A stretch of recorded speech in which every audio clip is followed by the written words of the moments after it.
Hi everyone, my name is Shauna in case you don't know, and welcome back to another video. I look a bit of a mess because I forgot that I was wearing makeup and like totally rubbed my eyes.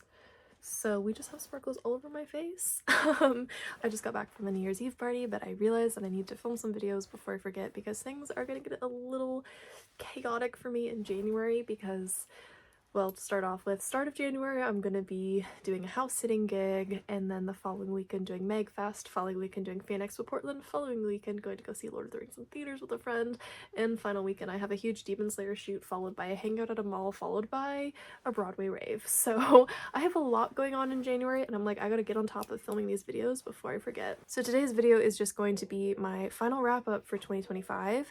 I read 14 books in the month of December, and my average star rating was 3.21 stars. So that means that my average star rating is fairly decent. Anything over 3 stars for an average star rating is pretty good for me. God, I'm trying to like figure out where to balance my portable charger because it feels like it was like making my phone lean. Anyways, I can always just like adjust it when I'm editing. So we're gonna go through this really quick and we're gonna talk about all 14 books and we're gonna give my thoughts on them and talk about favorites, least favorites, all of that fun jazz. So the first book that I read this month was a reread, and this is Harry Potter and the Deathly Hallows. I love Harry Potter and the Deathly Hallows. Sometimes it's my favorite book. I always go back and forth between which book is my favorite in the series. Sometimes this one is my favorite. It has some really great stuff.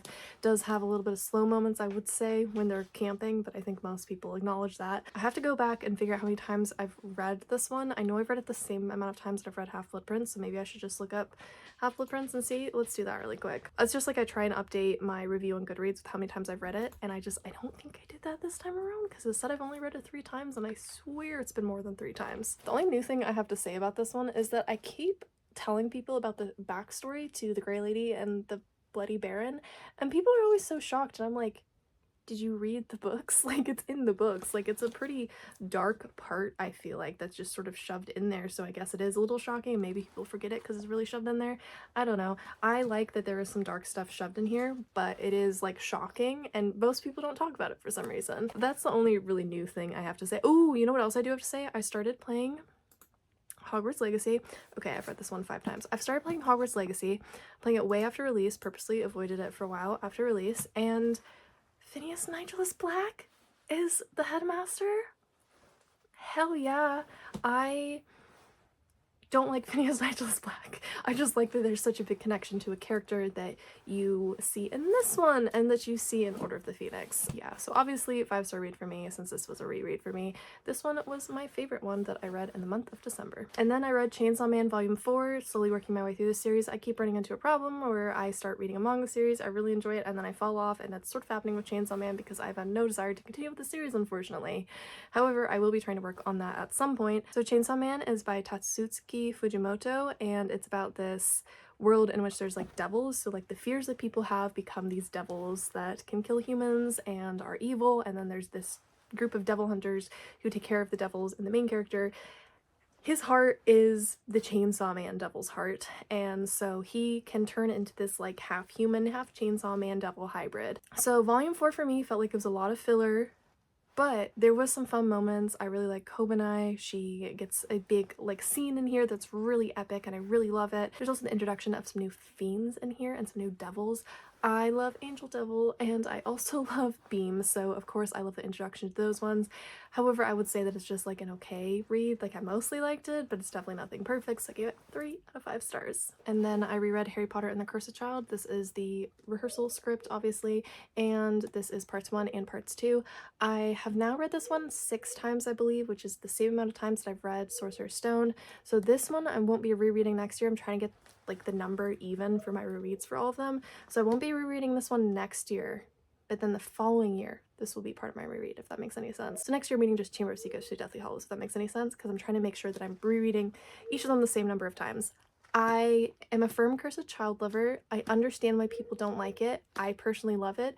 I think there is a charm and beauty to it. I love Scorpius and Albus so much as characters, and I think it is a very fantastic production with a lot of practical effects that work really well.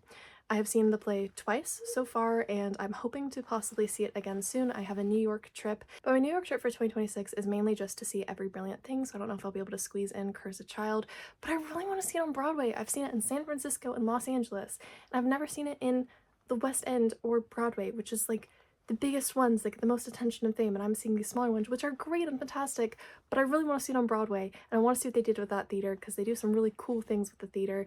And also, if I see it on Broadway when I go in March, it means that I'll most likely be seeing a ton of the cast that I saw from the tour in Los Angeles, which is going to be super cool to see a lot of the same cast, but on Broadway. And then one of my friends and I cosplayed Stark and Frieren at this like Airbnb that we were doing in December. And I was like, oh my god, I need to actually read Frieren now, because I haven't seen it and I haven't read it. I tried to watch it in December, but when I opened Crunchyroll crashed after like 30 seconds of Frieren and would not load. So I was like, okay, we're gonna switch to the manga for this. I don't want to get into drama and interpersonal problems on my YouTube channel, but I had a friendship that was a bit odd to say the least, and I often ended up with cosplays that I didn't want to do and that I hadn't seen the stuff for, and Frieren is one that I have 2 cosplays for now. I have Stark and I have Himmel.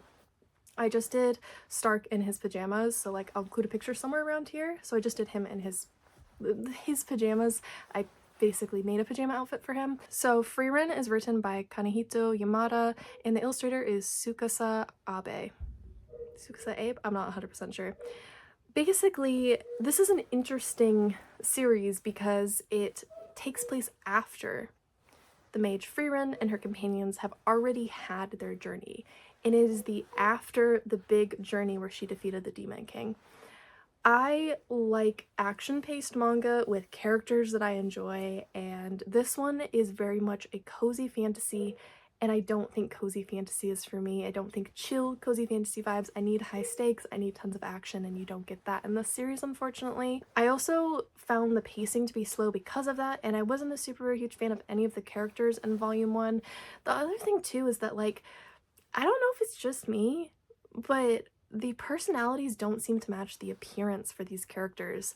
For example, Himmel seems like he's going to be a soft little genuine kind earth boy, and he's very much not that. And I don't know what about that particularly bugs me, and I think it's something I'm just going to get used to as I keep reading the series, but yeah. So I gave the first volume 2 out of 5 stars. And then I read volume 2.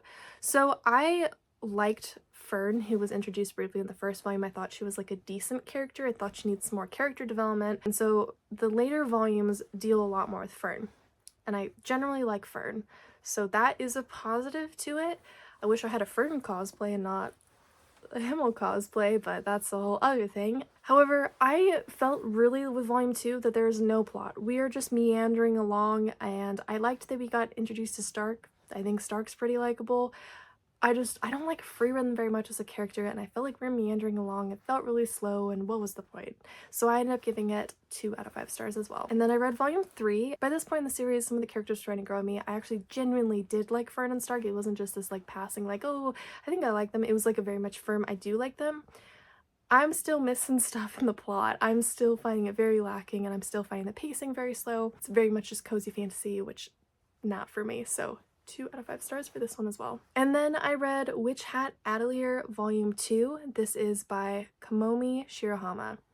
Witch Hat Atelier is about this girl who is like an apprentice trying to be a witch. Tragedy strikes, and then she gets roped in by like a professional wizard, and she gets to start learning magic. So I liked the first volume. I have a friend who wants me to cosplay from the series. Still might, not saying that I won't cosplay from the series. I love a ton of the characters. I love Kifri in particular, which I know my friend would be like, oh my gosh, no, because my friend's like, there's so many strong female characters in here and everyone wants to cosplay Kifri, and I'm like, but I want to cosplay Kifri too. I like him. However, this series has very much a cozy fantasy vibe, not a super strong, fast-paced plot, not very deep topics. I was not a huge fan, sort of, the cozy fantasy vibes from Frieren that I'm not a big fan of, so I gave it 2 out of 5 stars. Why am I talking about this as if I read it as an ebook? Hello, I have the physical copy of this. Oh, my brain just had a brain fart. Yeah, I have the physical copy. But yeah, this was a 2 out of 5 star read for me.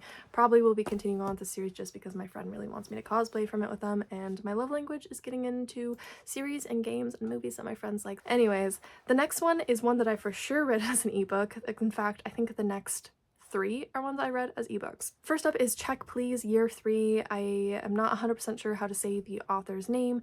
So Check Please is a hockey queer romance, and it started out as a webcomic. I have the first 2 years, so it's split in like the years of college. The first 2 years are in one physical hard copy that I have. I could have got year 3 and year 4 in a hard copy. I just decided not to because it was very much like I liked the first one, but there was a lot of like, I feel like it could have been better, so it was very much just like, okay. Year 3 is junior year for the main character, and I felt like it was a lot weaker than year 1 and year 2. The side characters had plot lines and were sort of well developed in year 1 and year 2.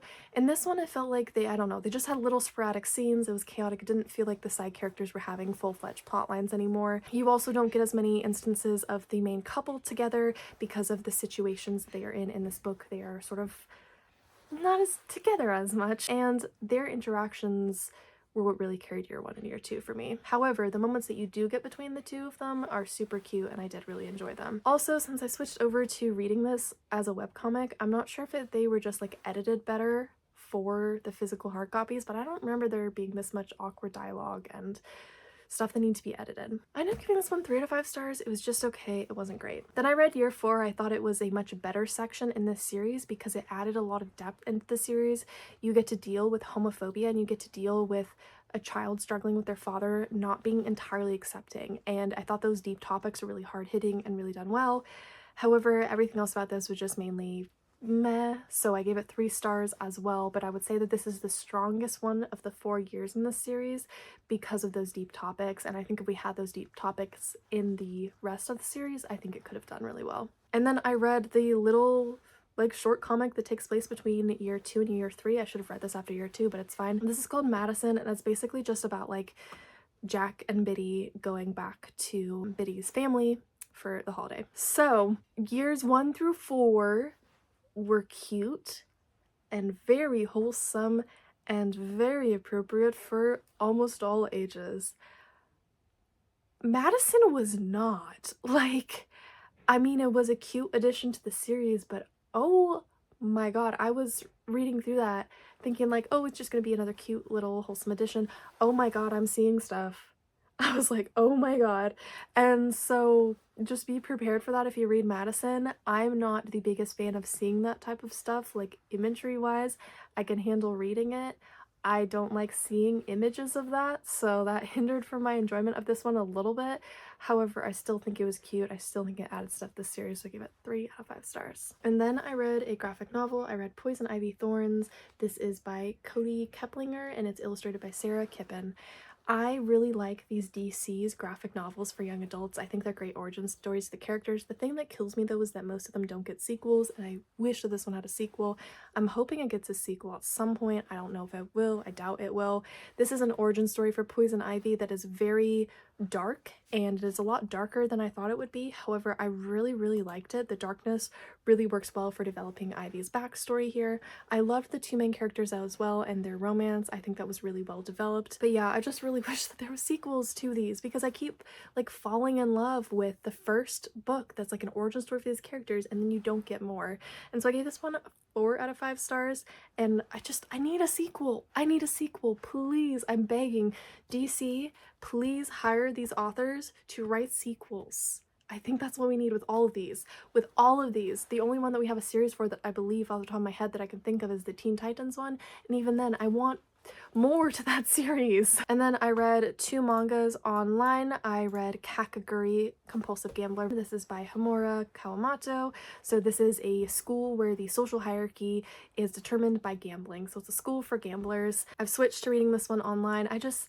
I don't have enough money to justify buying manga physically right now, especially because I take like 40 minutes to read one volume and then it just sits on my shelf and I don't reread them very much, and I am so broke, so I can't justify really buying manga very much unless I get a gift card or something. I really like Yumemi, so this one is the start to Yumemi's arc. I like Yumemi because she's so unique in this series and adds a lot of intrigue to the series. And there's a lot of fun twists for her part of the series, but it's in the next volume. So I gave this one 4 out of 5 stars, and then I immediately went and I read volume 5. So volume 5 has all those fun twists that I was talking about. I really like Itsuki and Cade. I don't know if I'm saying their names correctly. It's been a long time since I've seen the anime. I really like their character arcs. They start out these characters that aren't very likable, and then they just get better and better, and they get better in future arcs as well. I just love them so much. They're just such great characters, and I sort of want to cosplay one or both of them at some point. I don't know if I will. So far, the only Kakaguri cosplay that I have is Runa, and that's because I found her jacket while thrifting. And I gave this one 4 out of 5 stars. In case you haven't heard me talk about Kakaguri before, I doubt any of them will be 5 stars because they have a huge problem of sexualizing minors that I do not tolerate and that I really hate. However, the rest of the series is great. Why are we sexualizing minors? And also, just to be clear, the manga is worse than the anime in that regard. There's much more graphic imagery in the manga that should not be in the manga. And then the final book that I read, I wasn't expecting to finish it this year. I thought it was going to carry over into the new year. I also don't like to really have a book that carries over from one year to the next, but that's happening this year because I will talk about the final book in one sec. I started reading Caravel because my friends want me to cosplay from it. I'm not going to finish Caravel today, and I'm filming this on New Year's Eve. I'm not going to finish Caravel today, so I'm going to have to finish that in the New Year's, which just feels weird to have one that's like going from one year to the next, but it is what it is. But this one I wasn't expecting to finish this year, and that is Lights Out by Nevessa Allen. This is a dark romance. This is one similar to Caravel where my friends were like, read it, cosplay from it with me. I don't know if I'll cosplay from this, given the content. I did read it. I finally read it after my friend has been like, hey, you should read it. First of all, I want to start off by saying that the trigger warnings are a lot for this book because it's dark romance, but they lay it out really well. I'm not going to go over the triggers, but just so that you're aware, if you're like, oh, I want to buy that book and you're buying it in person, literally just open 3 pages in and trigger warnings. There's a lot. There's literally 1, 2, 3, 4, 5, 6, 7, 8, 9, 10, 11, 12, 13, 14, 15, 16, 17, 18, 19, 20, 21, 22, 23, 24, 25, 26, 27. There's literally 27 trigger warnings, which is quite a lot. This is basically about this girl named Allie, and Allie sort of has found those TikTokers who post videos with masks on and sort of decides that she likes that. And this guy who is making the videos who discovers her and decides that he's into her, and some dark romance pursues from there. I thought I would hate this book. I have read only one other dark romance and I despised it. It was pretty much just all non-consensual stuff, and I was like, I don't tolerate this. I was like, I don't like this. So I was like, oh my god, that's what this book is gonna be, and it's not.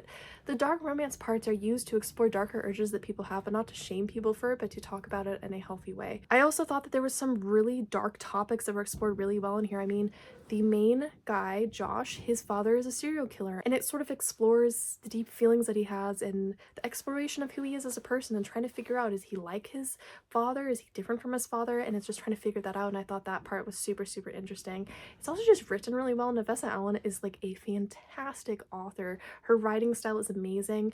I just was sucked in right away. I also, surprisingly though, was more interested in like the plot as opposed to like the romantic stuff. I just was like, oh my god, this is so like chaotic and random and I love it. Like, why are we getting all these wild elements involved in here? And I was like, I'm obsessed. However, it wasn't perfect. I didn't really like Josh and Allie that much. It's not that I didn't like them, I should rephrase that. I didn't connect to them. And so because I didn't connect to them, I felt like they were missing something that could have made me fall in love with this series. And because the two lovebirds, I wasn't connecting with them and it wasn't super like head over heels for them, I didn't really feel the chemistry and romance as much. So because of that took a lot away from the story for me. However, I most likely will be continuing with this series because this one was pretty good. I gave it 3 out of 5 stars. So I will be continuing with this series most likely. I'm just a little worried for book 2 because there's a character in here named Junior and he has a sexist moment in here, and I was like, F Junior, I hate Junior, I want nothing to do with Junior. And then I go ahead and look at who the next book's about. It's about Junior.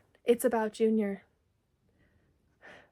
So I will be reading the second book, just don't know if I will enjoy it as much as I enjoyed this first book. So those were all the books I read in the month of December. I hope all of you enjoyed this video. If you did, feel free to give it a thumbs up and subscribe to me if you haven't already. I upload one longer video every single week on my channel, and on the days that I'm not uploading longer videos, I upload YouTube shorts, and my YouTube shorts are all of my cosplays, so if you want to see any of my cosplays, they'll be over on YouTube shorts. I hope all of you are having a great start to your new year. I hope everyone has a fantastic 2026 and that all of your resolutions and goals can be accomplished in the year 2026. I'm I'm excited for 2026 and what it will bring. I have had a rough past couple of years, and only recently has it felt like things are starting to improve a bit, and so I'm super excited for this new year and for all the new conventions that I'll be doing with my friends. And until next time everyone, goodbye.